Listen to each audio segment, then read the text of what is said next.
My eyes are reaching far. I've seen your flaws and fondly, a pain is where we are. Enjoy unmatched lifelike experience with highest number of Asli HD channels. Videocon D2H, digital entertainment services. अगर आपको पैसा कमाना है अपनी family के लिए तो जरूर देखिएगा CNBC आवाज पर इन्वेस्टर महाकुंभ।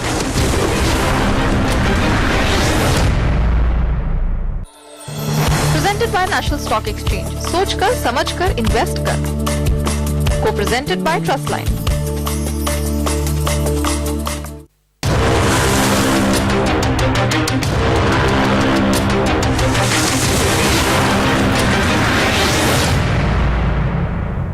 अभी नंबर तो दिख रहे हैं हम लोगों को जो भी बाजार के हैं, लेकिन बहुत सारे शेयर ऐसे हैं ब्लू चिप भी और मिड और स्मॉल कैप वाले भी कि वो तो बुरी तरह से पिट है। इंडेक्स में वो रियलिटी रिफ्लेक्ट नहीं हो रही है। तो ये इसको आप कैसे अप्रोच कर रहे हैं? ऐसी बात नहीं है। क्या होता है जब भी बाजार पहले बढ़ता है फर्स्ट लेग में तो large caps always move first, then the small caps move. well, I don't personally see any difference between the fall and the rise in the large caps and the mid caps as compared to other rise and falls. Well, I don't think exceptional reality हमेशा ही होती है। अभी FIIs का क्या approach आपको लगता है? आपको क्या कहते हैं आपके मित्र लोग? क्योंकि अभी 9 महीने के आंकड़े आए के साथ बहुत पैसा बाहर लेके FII तो वैसे नहीं, अब तो लास्ट 5-7 दिन से तो ले रहे हैं। FII वापस आना शुरू? हाँ ले रहे हैं, और मुझे लगता है पीरियड ऑफ टाइम तो FII का बहुत पैसा है। ग्लोबल कंसर्न को लेकर के अमेरिका की बात हुई, यूरोजोन की बात हम डेली बेसिस पे करते रहते हैं कि ग्रीस में ये हो जाएगा। ये कितना इंपैक्ट कर रहा है या ये अभी सब फैक्टर इन हो गया बाजार में? नहीं इफेक्ट कर रहा है। रोड पे हर आदमी मालूम है, यूरोप में प्रॉब्लम है, अमेरिका में प्रॉब्लम है। लेकिन बात ऐसी है कि अमेरिका में 2006 में मालूम मेरे को लगने लगा था कि हाउसिंग बबल है, और हाउसिंग बबल जब बर्स्ट हुई इंडेक्स उतने टाइम में डबल हो गया। तो मेरे को लगता है these problems are there, how they will shape up and what will ultimately happen is very difficult to say. मेरे को लगता है इमीडिएट 3-4-6 महीने में कोई डिफॉल्ट नहीं होने वाला है। ओके, FIIs का आना एक आप सिग्निफिकेंट सिग्नल मानते हैं कि बाजार में अब आने का टाइम हो गया है छोटे इन्वेस्टर के लिए भी? Difficult. I advise small investors to invest every month regardless of index value. तो you will invest at average price. You may not get the top, you may not get the bottom, you will get the midpoint. बिल्कुल। इसी को थोड़ा सा आप और अगर विस्तार से समझाएं कि जिस पर आपने बताया कि कंपनियों को आप जब चुनते हैं तो उसमें क्या देखते हैं, तो अगर अभी के बाजार में इन्वेस्टर को आना हो, नए निवेशक को, तो वो एक गलती सबसे होती है, लेकिन एक सेफ तरीका क्या निकाले कि हर महीने तो लगाए, लेकिन अब वो बाजार में सीधे आ जाए या म्यूचुअल फंड में आए, जो सारे जो एसेट क्लास हैं उसमें अप्रोच उसकी क्या होनी चाहिए अभी के माहौल में? देखिए, जो एक्सपर्ट नहीं है, जो उसके बारे में ज्यादा जानता नहीं है, तो learning to invest is a long process. मेरे को नहीं लगता है कि without 10-15 years experience you really can become an investor. तो मुझे लगता है सबसे बेस्ट चीज है तो अच्छे म्यूचुअल फंड को देने का। म्यूचुअल फंड का अभी का जो परफॉर्मेंस रहा है, आपको लगता है कि कुछ करेक्टिव्स की बहुत जरूरत है और उनको एक सपोर्ट चाहिए? ऐसी कोई बात नहीं है, they perform in line with market, they have not underperform market.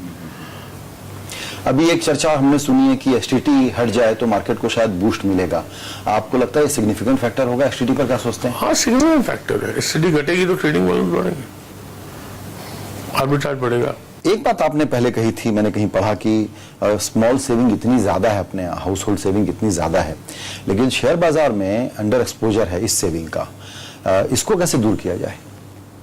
This will be done with time, as you know, जो the medium by which we are tapping these savings through private banks or through wealth management, mutual funds, housing, insurance companies, तो धीरे धीरे बढ़ने वाला है। और जैसे बाजार 2-3 साल कंटिन्यूस बढ़ेगा तो सब आ जाने वाले हैं। मिड कैप में, क्योंकि अब नए लोगों को क्या लगता है कि बड़े शेयर तो हम खरीद नहीं पाएंगे, महंगे बहुत हैं, तो वो मिड कैप और स्मॉल कैप में देखते हैं, उसमें लोगों के हाथ जलते हैं। मुझे लगता है उसमें एक बड़ा कारण यह है कि उसके बारे में, कंपनी के बारे में जानकारी, मैनेजमेंट के बारे में जानकारी, या एक अच्छी सीधी सादी रिसर्च की समझ नहीं होती है।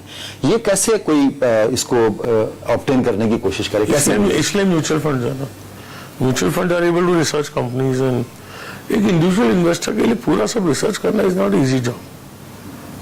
तो मान लीजिए कि मैं कॉलेज में पढ़ने वाला एक स्टूडेंट हूं, या मैं एक MBA स्टूडेंट हूं, या छोटा मोटा जॉब मिल गया है, मैं थोड़ा पैसा लगाना चाहता हूं, तो ऐसा कोई आपसे एडवाइस मांगे तो आप उसको क्या कहोगे? उसको बोलूंगा कि investing is a very very long process, it will take lot of time. One thing I will tell him is that it's all about attitudes. Do you have an attitude of respecting the market? Are you ready to learn from your mistakes? Don't let greed overwhelm you. Don't let fear overwhelm you also. Alright? और मैं बोलूँगा कि ये जो investing की knowledge है, ये एक प्रोसेस है. ये सिखाई नहीं जा सकती, इसको सीखना पड़ेगा. And the quest to learn investing is a journey, not a destination. तो I am also learning every day. तो आदमी की कितनी भी एक्सपीरियंस हो वो सीखेगा या हर समय. बिल्कुल.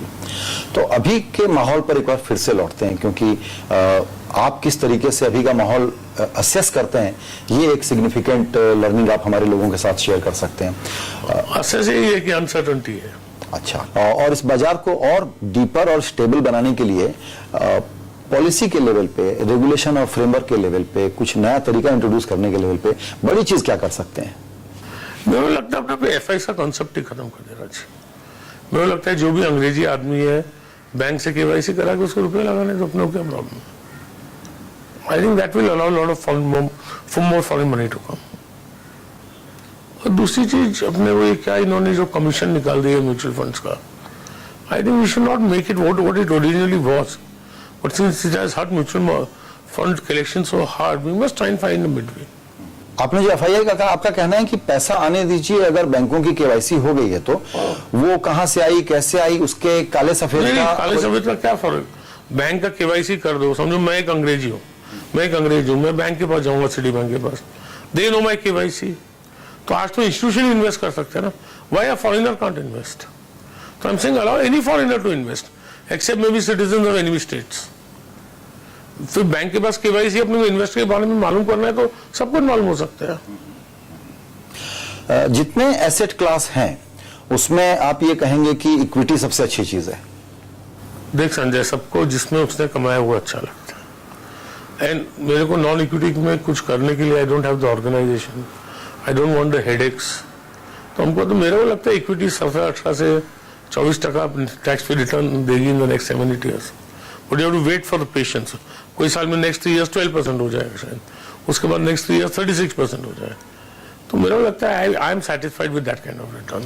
कि 12 के लिए तैयार रहो, 36% के लिए तैयार रहो, लेकिन इसी 1-2 साल में, लेकिन 7-8 साल के होराइजन में आप देखो 24% आएगा. तो 24%, 18% पक्का आएगा, 24% तक आ सकता है. बिल्कुल बिल्कुल. तो अभी के नियर टर्म में अगला 1 साल आपको कैसा लग रहा है? अब इतनी अनसर्टेनिटी ऐसी आउट, अनसर्टेनिटीज प्ले आउट.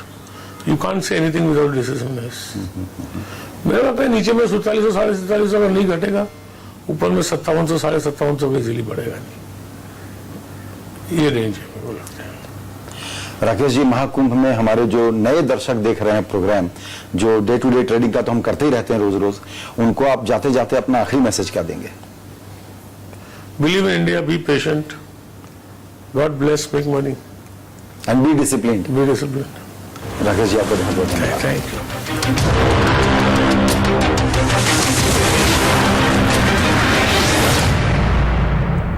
और राकेश झुंझुनवाला का ये खास इंटरव्यू आप देख सकते हैं CNBC आवाज पर सोमवार को दोपहर 12:30 बजे और रात 9 बजे.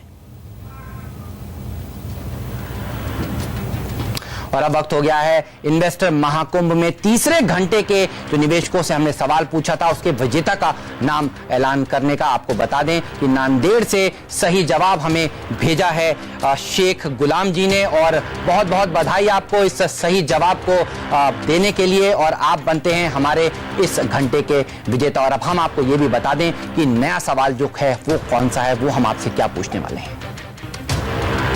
हम आपसे ये जानना चाहते हैं कि शेयर बाजार से पूंजी जुटाने के लिए कंपनी क्या लाती है.